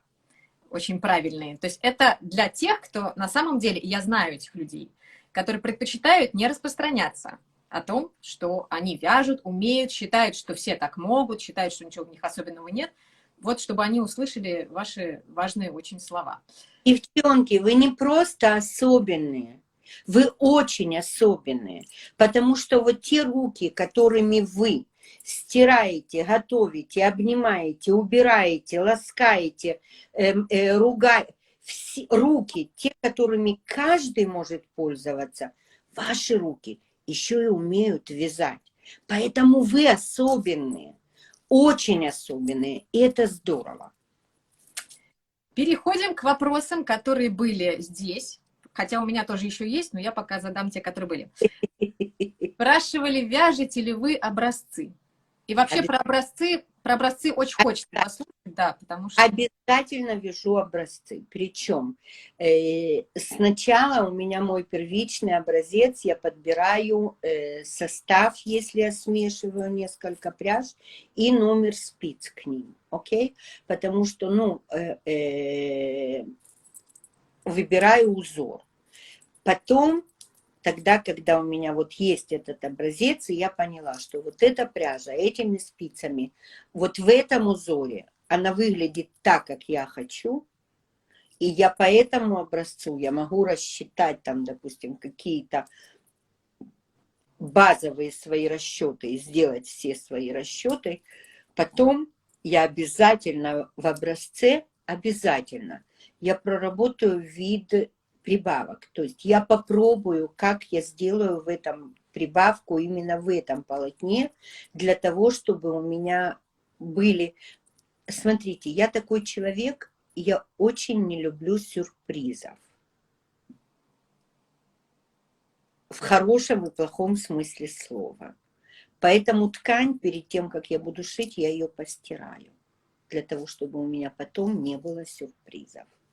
Я не начну вязать изделия, если я не проработаю, допустим, вот это Юляша, в которой я сейчас сижу, да, я не начала вязать эту модель до тех пор, пока я не нашла для себя решение вопроса, как мне нужно сделать прибавки, как мне нужно соединить полотно для того, чтобы добиться именно вот такого шва, чтобы он выглядел именно как часть вязания, а не декоративный шов. Я обязательно прорабатываю это в образце. То есть я считаю, что лучше потратить вечер, час или два, или полностью вечер, а может быть даже и 2 дня. Но лучше потратить 2 дня на образцы, а потом уже вязать так, как хочется и так, как ты рассчитал, чем потом в процессе столкнуться с какой-то проблемой, сложностью, и потом начать ее решать. А потом может и не случиться, потому что оно может не срастись, потому что нужно было, допустим, что-то сделать раньше, а этого уже не сделал. То есть я для того, чтобы не получить сюрпризов, я все прорабатываю, поэтому образцы вяжу обязательно. А какого размера должен быть минимального образец? Есть ли какое-то такое понимание? Смотрите, ну, у меня в мозгах моих, у меня уже сложились все эти правила. То есть я всегда, единственное, если это там будет какой-то там узор, в котором будет там, я знаю, раппорт узора будет 35 петель, тогда я наберу один раппорт. В обычном состоянии, первый образец, я всегда набираю 30 петель и вяжу, то есть 30 петель плюс 2 кромочные, то есть 32, всегда. Потому что очень часто можно не успеть уже увидеть, сколько количество петель. И там, ну, в общем, короче, мне так удобно. Вот. А количество в рост столько, сколько нужно. То есть я не считаю, что отвязанные огроменные полотна, они могут дать мне больше ответ, чем... То есть я вяжу образец такого размера до тех пор, пока я не получаю ответ на все вопросы. Единственное, что я хочу добавить по образцу, я всегда обязательно образцы стираю. Причем, допустим, у меня есть такой жакет-капец, который я сделала несколько образцов для того, чтобы понять, что вот эту пряжу стирать я не буду. Угу. Потому что независимо, я связала 4 образца, и я их обработала по-разному. То есть я один постирала в машинке на обычном режиме, таком, котором я стираю только в холодной воде. Второй я постирала руками, третий я вообще не стирала, а четвертый я уже связала для того, чтобы убедиться, что я пришла к правильному выводу. Okay? То есть я пришла к выводу, что поскольку это стром, это вспушенный шелк, то для моего изделия я хочу его не стирать, я его буду обрабатывать паром. Окей? Поэтому я делаю эти образцы. Это первое. И второе, я обязательно обрабатываю образцы, стираю для того, чтобы обязательно в изделии учитывать процент усадки или растяжки. Обязательно. Очень часто мне задают вопрос, зачем нужно стирать образец, какая разница, какой процент усадки, если мы все равно делаем расчеты по образцу после ВТО. Да, действительно, мы делаем расчеты по образцу после ВТО, но есть одно но, что тогда, если мы не учтем, то есть, ну, я не могу себе представить, вернее, я могу себе представить, потому что я знаю, что есть такие, но я для себя не могу себе представить, что если мне нужно провязать 180 рядов, то я ставлю счетчик для того, чтобы посчитать эти 180 рядов. Я ставлю счетчик вязания для того, чтобы считать ряд, но не 180 рядов, окей? А очень часто, допустим, если, ну, тот же вспушенный кашемир, он дает усадку, обычно от 8 до 10%. И что это? А для меня длина, ну, посадка, в общем, не только длина. Для меня длина, точно так же, как и ширина, имеют большое значение. И если я не учту вот те 10%, на которые он у меня подсядет, то рукав, я его свяжу правильной длины, 65 сантиметров. Но после того, когда я постираю, он у меня из 65 превратится в 59. А 59 это уже вот такой вот куценький рукав. А я не хочу такой куценький рукав. Я хочу рукав. Поэтому я всегда знаю, что мне нужно связать рукав для того, чтобы он был 65. Мне его нужно связать 72. Сантиметра. Вот для этого я считаю всегда процент усадки. Всегда. Еще важная очень тема, которую я хотела обсудить с вами. Можно ли позволить себе связать вещь, которая будет выглядеть как связанный? То есть не будет иметь промышленного вида. У нас просто, опять же, сейчас опять, видимо, я какую-то другую вселенную представляю, но считалось, что идеально, во-первых, вещь должна быть идеально связанной, меня все время как-то триггерит от слова «идеальный», что должны быть максимально похожие на магазинные швы, и вот эти вот все, вот почему набирают, насколько я понимаю, итальянский набор петель, чтобы он был похож на магазинный, потому что иначе будет видно, что это кустарная работа, ручная, и почему-то считается, что это уже не очень, как будто это обесценивает немножко. А вот если рукодельница, мастер связала свитер, который не отличить от магазинного, значит, она топ. Я помню, что я подписана на несколько европейских вязальщиц, и у них есть свои клубы, где собираются они в магазинах пряжи, как правило, и вяжут по выходным, ну, раньше до пандемии вязали. И они там показывали то, что они связали, и это выглядит шикарно, но не магазинно. Ну, в смысле, видно, что это ручная работа, и там разные какие-то узоры, все, но они счастливы, все счастливы, видно, что люди получили удовольствие. А у нас как будто бы считается, что это не очень, что вот не магазинное, не промышленное. Как тоже в себе это перебороть? Или не надо перебарывать? Или если человек считает, что просто чувствуется боль человеческая, когда у него, как он считает, неровный шов или набор какой-то вот никак на машинке связанный, и он начинает себя винить, что вот он недостаточно идеальный мастер. Смотрите, вы начали свой вопрос с очень правильного предложения, и если бы на вот том предложении вы остановились и не расширили свой вопрос, то я бы сказала, а зачем? Вы спросили, если хочется. Дорогая моя, если хочется, нужно делать. 3 восклицательных знака. По-другому быть не может.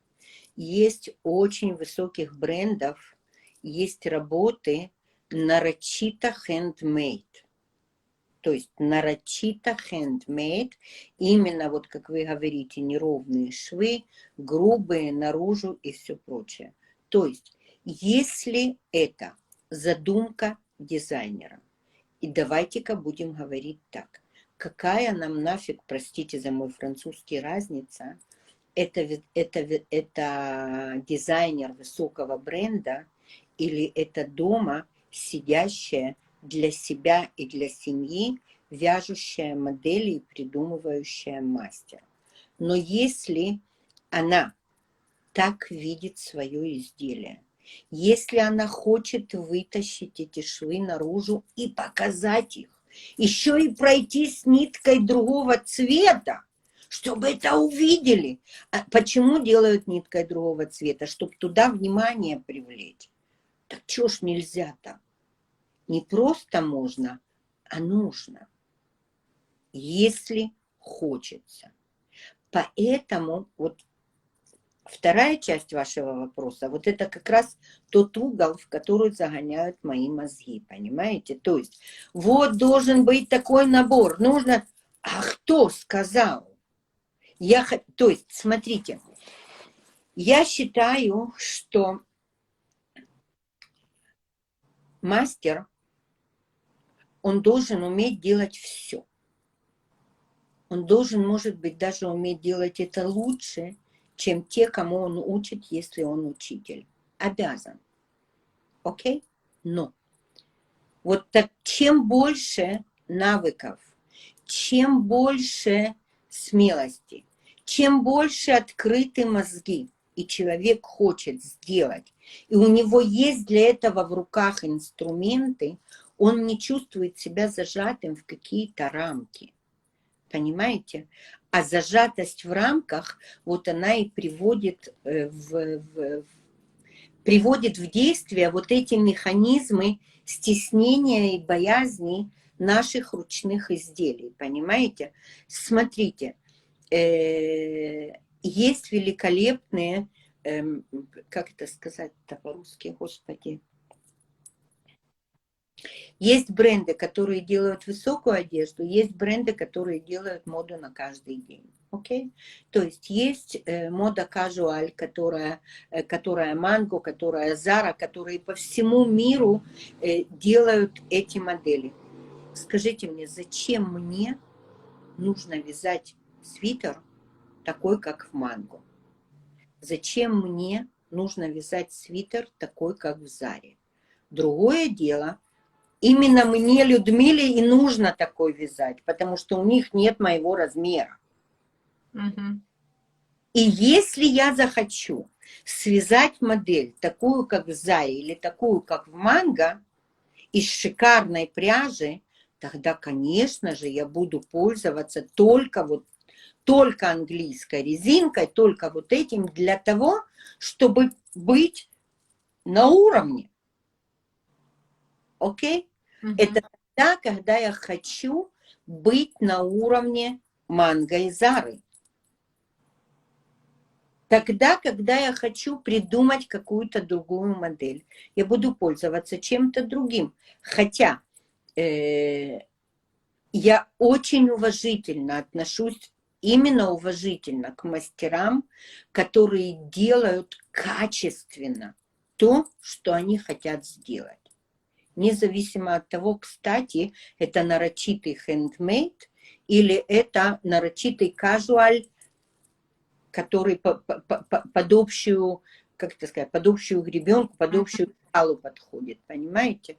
Вот, поэтому я вообще с большим уважением отношусь к любому ручному труду, к любому. Я считаю, что когда человек может пользоваться, знаете, у меня мама всегда говорила, она говорила, голова человеку не для того, чтобы шляпу носить, понимаете?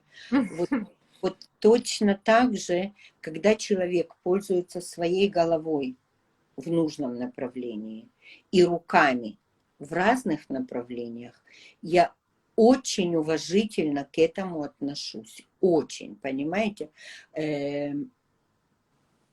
Да. Спрашивайте, а то я все говорю, а вы не... Вы прекрасно говорите, всем очень нравится вас слушать, здесь очень много комплиментов. А то, что я не читаю, я у себя убрала комментарии, я вообще не вижу. Да, здесь очень много поклонников и новых людей, которые пишут, дайте мне подписаться, это мы в одной лодке и прочее, прочее. Здесь вызывают бурные эмоции мои вопросы относительно рамок и всего. Еще раз хочу сказать, что я эти вопросы задаю не потому, что я такая, а потому что много таких людей, я их знаю. Я с удовольствием на ваши вопросы отвечаю. Да. Когда вы прислали вот этот лист, у меня в группах, я же группы обучающие, они у меня не закрываются никогда. То есть остаются группы рабочие, и я во всех этих группах тоже остаюсь. То есть, ну, это сложно, это много, это если учесть еще, что у меня все группы очные, все группы заочные, там у меня сын мой говорит, тебе нужен телефон только для того, чтобы там был WhatsApp. Как ты успеваешь? Ну, в общем, это уже другая тема, это отдельный вопрос. Но у меня в группах, вот вы когда выслали вот этот список, они меня там пишут, вау, девчонки, будет серьезно. Мы уже давно по-другому разговариваем, а тут серьезные вопросы, Людмила, отвечать. Поэтому ваша такая, знаете, подготовка, это здорово. Спасибо. Я с удовольствием вопросы отвечаю. Да, продолжим тогда. По поводу простоты и сложно сочиненности любой вещи вязаной, я сейчас имею в виду даже не столько конструкцию, сколько узоры. Кто-то считает, что лучше бы попроще узор, потому что обилие узоров или их сложность немножко как будто бы упрощают и делают вот как раз вот ту домашнюю вещь. Немножко бабушкину. Есть такой стереотип, что вот если свитер связан лицевой гладью, наверное, это в ту сторону про машинное вязание, что если он связан лицевой гладью, значит, это более серьезная какая-то вещь, более такая магазинная, более на выход. А если начинается в свитере обилие аранов, жаккардов и всяких других узоров со скрещенными петлями и другими, то как будто бы это уже больше в детскую тематику и вроде как вот в дом. Как вы считаете, вот по поводу именно узоров, стоит, не стоит, заморачиваться, не заморачиваться? Я считаю, что людям, которые, ну, во-первых, есть стигма. Есть в русском языке стигма? Да. Стигма. Да.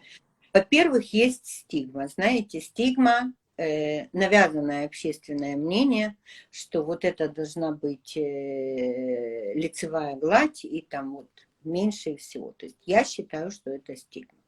Потому что, да, можно смотреть на модели Манго и Зара. А можно посмотреть на модели Брунелло Кучинелли. Хотела быстро сказать, знаете, вау, вылетело из головы. На модели Givenchy, на модели Dior. Там, где не только узоры, а навороченные узоры. там, где не только один цвет, а с ума сойти какой цвет, понимаете? Есть, я подписана, я сейчас не помню, как называется этот канал, но какой-то он там Knitting Fashion, как-то так он называется, большой канал итальянский. Они выставляют только вязаные подиумные модели. Девчонки, зайдите, посмотрите. Там нет гладкой лицевой глади, ни в одном изделии. Там есть, чего там только нет. Там есть такие модели, которые, ну, в общем-то, даже и не поймешь, куда их носить. Но это художники, это дизайнеры, они так видят, они такие делают подиумные модели. Но вот оттуда получить вдохновение и понять, что лицевая гладь – это чудесно, я ее тоже люблю. Но это совсем не обязательно, что могут быть и другие варианты. И это может быть, ну, абсолютно подиумно, понимаете, абсолютно. Поэтому нужно позволить себе вот то, что хочется. Знаете, я думаю, что, ну, наверное, мы все в мечтах мечтаем там какие-то невероятные образы, какую-то там вот что-то в мечтах. Ну, почему этим мечтам нужно умереть? Ну, почему? Ну, кто сказал? Наоборот, если не сейчас, то когда? Понимаете? Я всегда это говорю. Если не сейчас, то когда? Мне было 40, я говорила, если не сейчас, то когда. Мне было 50, я говорила, это не сейчас, но когда. Мне было 60, и я говорила, вау, 60. Я в 7-м десятке, ядрёно, да если не сейчас, то когда? Ну почему я с моей мечтой, с той, которая у меня есть, с той, которая у меня родилась, я должна с ней же и умереть? Почему? Понимаете? То есть это вот именно, ну, наверное, свобода какая-то такая. Знаете, мне сегодня буквально под моими брюками Боха, там одна барышня, я зашла в ее аккаунт, я посмотрела, что она там вяжет и носит, это не важно. И она мне написала, я бы такое не одела никогда. Я говорю, так и не надо. Так и не надо. Нужно делать то, что нравится. Нужно делать то, что хочется. Поэтому вот этот ваш вопрос. Если хочется, на этом все заканчивается. Хочется – делаете, не хочется – не делаете. Все просто, понимаете? Про ошибку еще хотела поговорить. У меня просто короткий пример есть на эту тему. Мы недавно вязали такие небольшие коврики из шнура хлопкового. Угу. И вот в этой мозаичной технике я говорю, так, ребята, мы будем вязать с обрезанием нити в каждом ряду, потому что ковер тяжелый, я не хочу ворочать его туда-сюда. То есть мы вяжем только по лицу. Поэтому мы обрезаем нить, у нас будет бахрома, вам будет легко, вам понравится, вы попробуете на маленьком коврике, я вам обещаю, что будет круто. Дальше мне начали писать в комментариях и в личку, что нет, обрезать нить я не смогу. Мало ли, вдруг я ошибусь, а уже поздно будет. А уже нить обрезана, и она уже никуда, я ее не пущу. И вообще вот это вот вдруг я ошибусь. Я говорю, вам понравится, это терапия. И потом те, кто решились, писали, что это офигеть какая терапия, и как было круто, и теперь я буду обрезать нить, и теперь я не буду бояться. Вот этот страх ошибиться в вязании, он особенно, ну ладно, хлопковый шнур, он толстый, ну как бы там все быстро. А когда ты вяжешь спицами 3,5, и ты вяжешь свитер, и тебе кажется, что, боже мой, не дай бог, я там ошибусь, и придется все распускать. Вот я не боюсь ошибиться. Ну, в смысле, мне не жалко распустить, мне интересен, это тоже для меня процесс. Но для многих, я знаю, это вот такой ступор есть внутри. Они боятся за что-то браться просто потому, что думают, что ошибутся, потратят деньги на пряжу, и все пойдет в тартарары. Есть ли какие-то слова, которые можно таким людям сказать, или какая-то техника, которую они должны применить, чтобы перебороть немножко этот страх детский, возможно, перед ошибкой? Вот ваше последнее предложение – это и ответ. У нас есть очень большой страх ошибиться с детства. Особенно тогда, когда родители говорили «ну-ну-ну», когда ругали за ошибки, когда считали, что ошибка – это конец света. когда за ошибку мы получали в школе 2, а за эту 2 нас не пускали потом куда-то в кино или не покупали нам какую-то мороженку, понимаете? Я думаю, что вот это оттуда. Но я считаю, я вам сейчас приведу пример, хорошо? Я этот пример по ошибке, я его всегда привожу своим ученицам в очной школе, потому что очень часто вообще ученикам я рассказываю этот пример. Эдисон, когда он придумывал свою лампу, и ему нужно было найти вот то сочетание металлов, которое будет проводить электричество идеально, и когда он получил Нобелевскую премию, и когда у него один из журналистов спросил, как вы пережили 3000 неудач, как вы пережили 3000 поражений, как каждый раз после вашей ошибки вы находили в себе силы собрать опять этот прибор и опять продвигаться дальше. На что Эдисон этому молодому, очень молодому тогда журналисту и человеку, он ему ответил: молодой человек, вы слишком молодой. Это вы видите в этом 3000 ошибок. Это вы видите в этом 3000 падений. Я видел в этом 3000 шагов к успеху. Мгм. Понимаете? Именно так. Если мы где-то сделали ошибку, слава Богу, что мы ее сделали здесь и сейчас, и в этот момент, а не потом. Потому что если мы сейчас сделали эту ошибку, это значит, что в следующем, в последующем мы эту ошибку уже не сделаем. Мы же умные девчонки. Что нам одну ошибку-то делать дважды? Мы ее один раз сделали, а потом мы ее уже повторять не будем. То есть для меня нет понятия ошибка. Для меня есть понятие накопленный опыт. А опыт, он дорогого стоит. Прекрасно. Чудесные слова. Надеюсь, кого-то это очень вдохновит. Вообще у нас эфир такой вдохновляющий, я вам хочу сказать. Ну, цель моя достигнута абсолютно, потому что мне кажется, что очень многие как-то приободрятся. Ну, те, кто с вами не знаком, потому что те, кто вас давно любит, видно, что они уже приободрены давно ничего не боятся и давно с удовольствием вяжут и шьют. Это прям читается тут в комментариях. Поэтому с ними уже все в порядке. Девчонки, спасибо! Спасибо за поддержку. Так, еще у нас был вопрос такой. Баланс изделия. Незнакомая для меня фраза, может, для вас знакомая, что это значит? Окей, смотрите, баланс изделия, это когда вот это как раз то, когда мы говорили за задранный перед и задранную спинку, это значит в изделии нарушен баланс. Окей? То есть момент в изделиях, когда я хочу, допустим, связать, я придумала себе такую модель, и я хочу в этой модели сделать арочный низ. То есть я хочу, чтобы у меня перед был короче, спинка у меня была длиннее, и я хочу, чтобы у меня был плавный переход от переда к спинке, потому что у меня, я вяжу специально запланированный арочный низ. Арочный низ – это не провисшие бока. Арочный низ – это не задранный, засмыканный перед. Это арочный низ. То есть изделие должно сидеть без всяких вот таких вот задранных. Знаете, есть разница. Смотрите, я попробую, может быть, встать.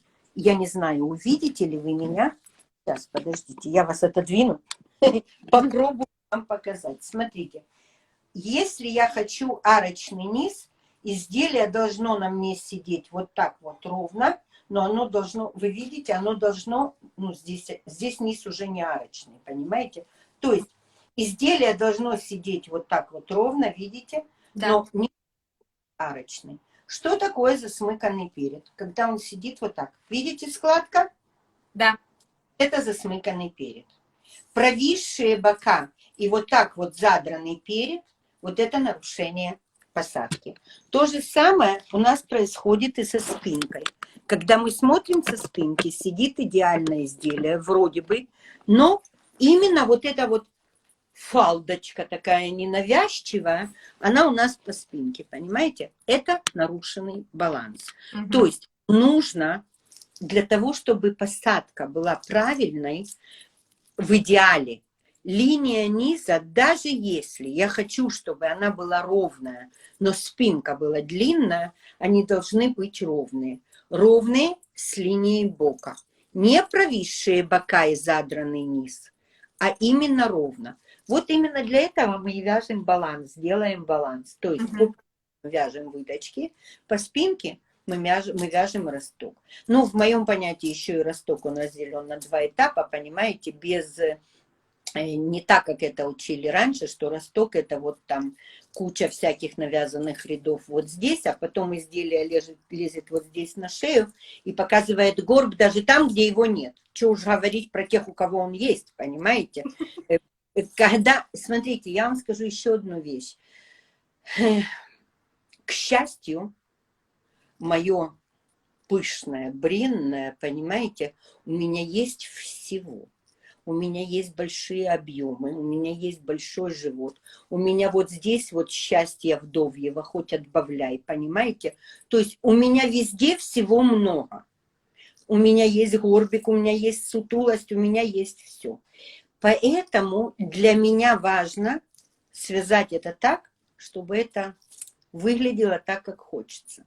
Вот это баланс изделия. Спасибо. Это вот ответ был на комментарий, вот, который был до этого. Я еще хотела спросить про пряжу. Тема, понятно, что очень большая, но я вот вам говорю, как не специалист в вязании одежды, хрен разберешься.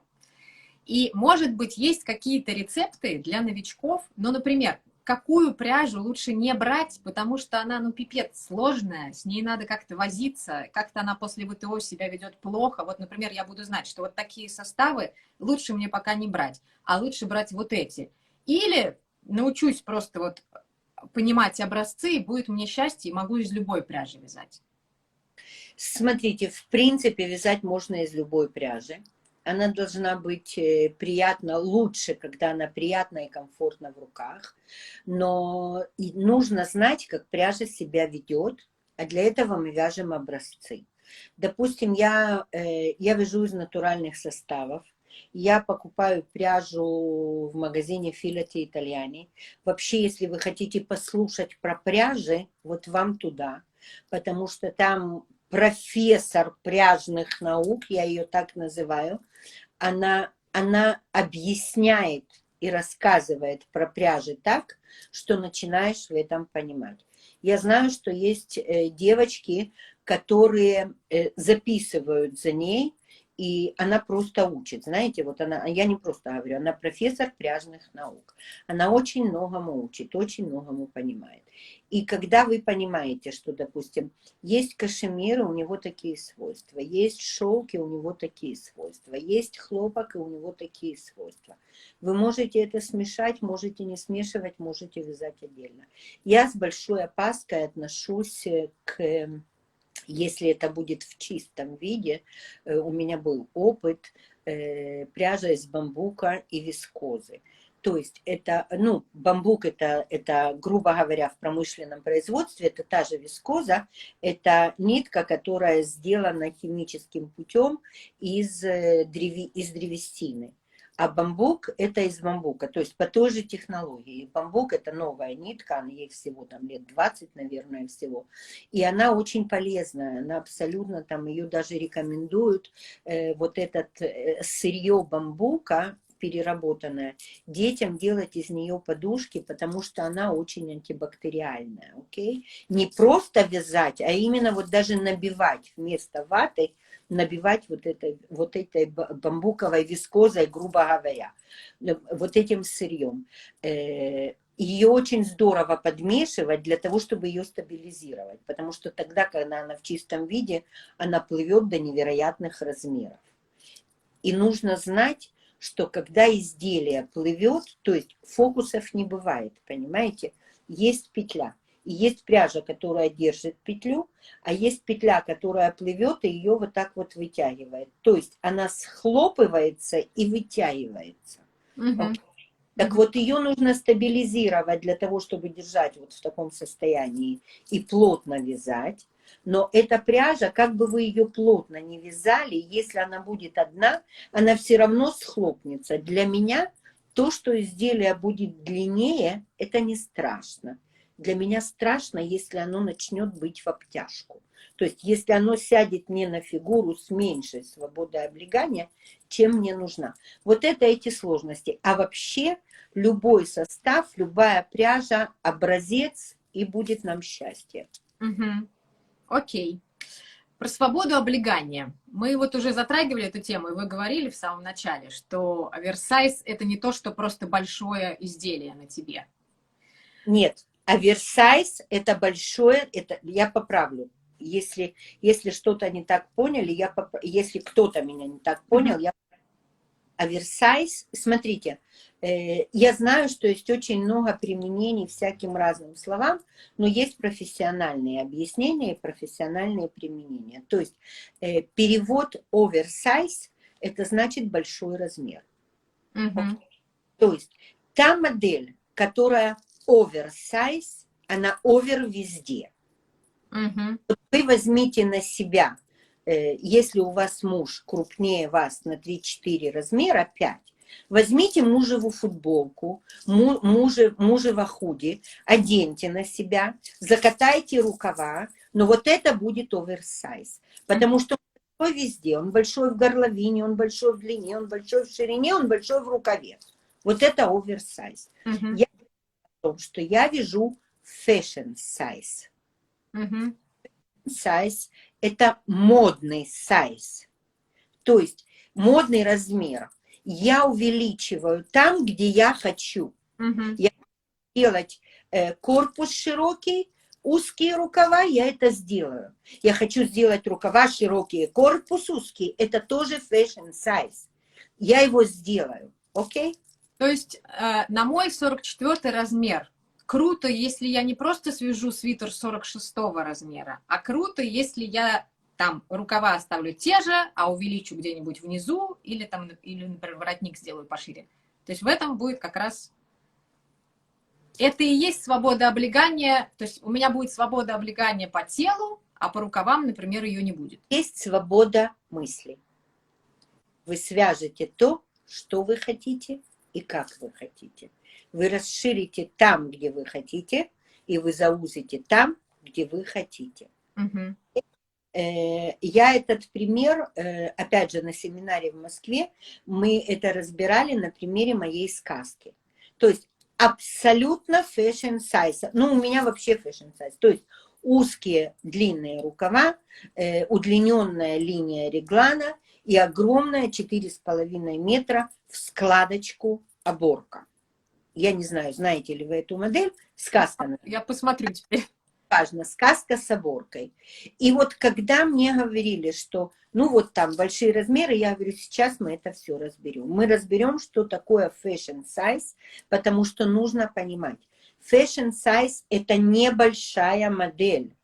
Fashion size – это посадка на фигуру так, как я хочу. И я вяжу на себя. И я позвала на сцену Юляшу, и одели мы на нее сказку. И вот тогда на ней мой fashion size превратился в оверсайз, потому что она меньше меня ростом, потому что у нее короче рукава, потому что она изящная, миниатюрная женщина, и на нее мои вот эти вот 120 сантиметров, это ну, до фигли-нахли. Ой, простите меня, да? Вот, и поэтому, и тогда я сказала, девочки, вот смотрите, я привезла с собой прищепки. Вот на Юляше, вы видите, вот здесь сидит рукав, вот здесь сидит ширина. Вот это называется fashion size. Мы расширили там, где хотели, а там, где мы хотим, мы садим на фигуру. То есть мы делаем normal size там, где мы его хотим, нормальный размер, такой, как он нам нравится, это называется в профессиональном языке normal size, то есть нормальный размер, а там, где мы хотим, мы увеличиваем. Вот это и есть fashion size. Все, теперь предельно понятно, я думаю, всем. А я еще хотела спросить про Израиль. Мне как-то у меня в эфире просто тоже собираются иногда люди из разных стран, и мы обсуждали, какие у кого традиции именно вязальные. Я имею в виду, как люди вместе собираются, если они собираются. Может быть, есть какие-то специальные там места, где вот можно пообщаться. И в Европе их гораздо больше, чем в России. Ну, опять же, по-моему, потому что в России все любят, ну, кажется, что это домашнее занятие, поэтому не так часто люди собираются, но все равно уже все больше и больше. И я хотела спросить про Израиль. Во-первых, что вяжут, потому что жарко же, интересно. И еще есть ли вот эта традиция каких-то совместных вязальных посиделок, ну, может быть, до пандемии она была, может быть, какие-то, не знаю, там, фестивали или еще что-нибудь, вот именно эта сторона интересна мне. Значит, смотрите, здесь два момента. Есть раз в год, в последний шаббат мая, у меня не получалось, ну, во-первых, я узнала об этом только 2 года назад, и у меня не получилось эти 2 года туда попасть. Сначала было жарко, первый год это было жарко, я была занята, потом была пандемия, я уже не успела. В этом году опять что-то не срослось, то есть 3 раза я каждый раз хочу и не попадаю. Но я знаю, что собираются в парке Яркон, это парк в Тель-Авиве, и туда приезжают с очень многих мест, и не только русские, хотя русские, я знаю, сидят особнячком, русские вязальщицы, но собираются вязальщицы, ну, в принципе, очень много, так, во всяком случае, мне рассказывали, и именно вот этот день там вяжут и делятся своими находками. Есть такие, которые делают там даже семинары какие-то. Вот. Я об этом слышала, я об этом читала, я там не была. Есть в Израиле другой вид сборищ, окей? Потому что в Израиле есть очень много магазинчиков, которые продают бобину, которые продают пряжу в клубках. Клубки это называется, да? Клубки, Нет. да-да. Мотки, клубки. Мотки, да, которые продают пряжу в мотках. И я знаю, допустим, есть в Раанане, есть в Тель-Авиве, есть практически в каждом городе, есть даже такие магазины, которые объединяют какие-то там швейные заморочки и вот эту вот клубочную пряжу, бобинная на языке, понимаете? Вот. Знаю, что там они делают какие-то совместные вязания, понимаете? Туда можно прийти и повязать у них прям. Да, можно прийти повязать, это покупается, там вносится какой-то денежный взнос, и туда приходят, вяжут. Обычно в этих магазинах вяжут пинетки, шали, Шали? шали, вязаные шали, шарфы, сумки и для детей детскую одежду. То есть вот это типично, то есть я отделяю в сторону русское вязание и Израиль, понимаете, то есть израильское. То есть вот это типичное для этих магазинов. Большие мастерицы все, они, ну, я считаю, во всяком случае, так я видела, даже в Шинкаре есть такая преподавательница, и Галина. Голландский, да. Да, изумительно вяжет на машинке, с абсолютно в другую сторону. Там свобода такая, да. Да, то, что я люблю, да. То есть изначально мастера, в моем понятии, мастера, они с русскими корнями, окей? С русскими корнями, простите. Вот, это другое, окей? Это то, что я знаю. У нас есть в Израиле несколько магазинов, есть такая большая, в смысле большая сеть, их потому что их 2, один в Тель-Авиве, один в Хайфе, есть Глик, вот у них есть и бобинная, и клубочная пряжа, и всякие аксессуары там для вязания, вот это то, что я знаю в Израиле. Ну, то есть, получается, что если мы отделяем русское вязание в Израиле, то в Израиле вяжут, по сути, совсем малые формы такие вот. Это связано с климатом или... Нет, это не связано с климатом. Это связано с тем, что они не знают, они не понимают. То есть, почему я хочу сделать, допустим, курс дизайнерское вязание, причем я хочу сделать этот курс на иврите. На иврите для израильтян. Потому что, ну, у меня уже больше 1000 учеников в очной школе по шитью, и поскольку они все на меня подписаны, они видят, что я делаю, они видят, что я ношу, потому что то, что я вяжу, я ношу. Я не вяжу просто для шкафа, я вяжу для себя. Я не хожу в одном свитере каждый день, я меняю. В общем, работа обязывает, знаете. Каждый день стоять в группе девочек, которые изучают моду, и все это, ну, нужно соответствовать, скажем так, этому. Вот. И они просят. Причем у каждой есть какая-то бабушка или какая-то мама, которая что-то там умеет вязать. Она говорит: Людмила, я на ваш курс, я приду, и мама моя со мной придет, потому что это интересно. То есть они чутарик, знаете, закрытые в этом. Они, если не знают, значит и не умеют, понимаете?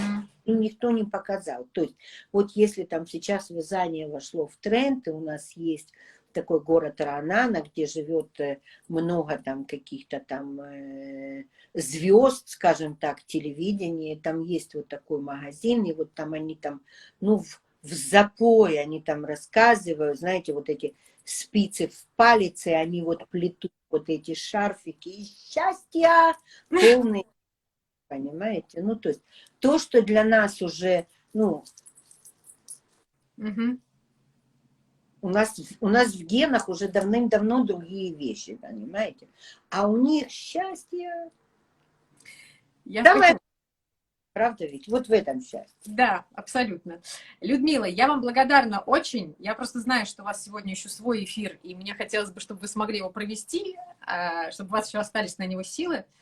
Тут еще раз повторю, что миллионы были комментариев в вашей признании вам в любви, поддержке и прочего-прочего. Много людей, которые впервые вас узнали и уже побежали подписываться. Поэтому, в общем, в этом была моя цель, чтобы той части моей аудитории, которая не знает про ваш мир, в котором вы... Наш мир называется вязанство. Да. С открытыми, но очень тщательно охраняемыми границами. В общем, те, кто хочет занять свои мозги, сердце и душу, очевидно, на оставшуюся жизнь, в общем, мы все зовем к Людмиле. Большое вам спасибо, было очень приятно вас слушать. Мне даже иногда не хотелось вас прерывать и отвлекать своими вопросами, потому что, в общем, вы такой заряд энергии дали, что, мне кажется, хватит всем. Тут вопросы были, будет ли запись. Я очень надеюсь, что будет. То есть я все сделаю для того, чтобы она была. А если вдруг Инстаграм ничего не выкинет, я очень надеюсь, что она будет, и поделюсь в сторис, и, в общем, можно будет смотреть. И я хочу вам пожелать еще очень-очень много сил, чтобы как можно больше людей вы смогли обогреть, научить и как-то заразить своим вот этим взглядом на жизнь просто изумительным. Была очень рада знакомству. Спасибо большое, Юлия. Я была счастлива с вами познакомиться. Безумно рада прийти к вам в гости. Я вообще люблю ходить в гости. Жаль, что я не могу вам на стол поставить бутылку гранатового вина. Я обычно, когда в гости хожу, я гранатовое вино с собой беру. Видимо, потому что сама его люблю. Немного пью, но люблю. Спасибо вам огромное за то, что вы пригласили меня в гости. Спасибо вам и вашим подписчицам за интересные вопросы. Спасибо за то, что вы меня не перебивали. Наверное, у вас осталось еще очень много вопросов, те, которые вы не задали, просто по той причине, что не успели. Спасибо большое, что пригласили в гости. Была рада с вами познакомиться. И если позовете еще раз приду. Я обычно не отказываю. Я люблю. Спасибо. Тогда до следующих встреч. И спасибо всем, кто нас смотрел. Будем сохранять эфир. Да. Спасибо большое. Все будьте здоровы. Пока-пока.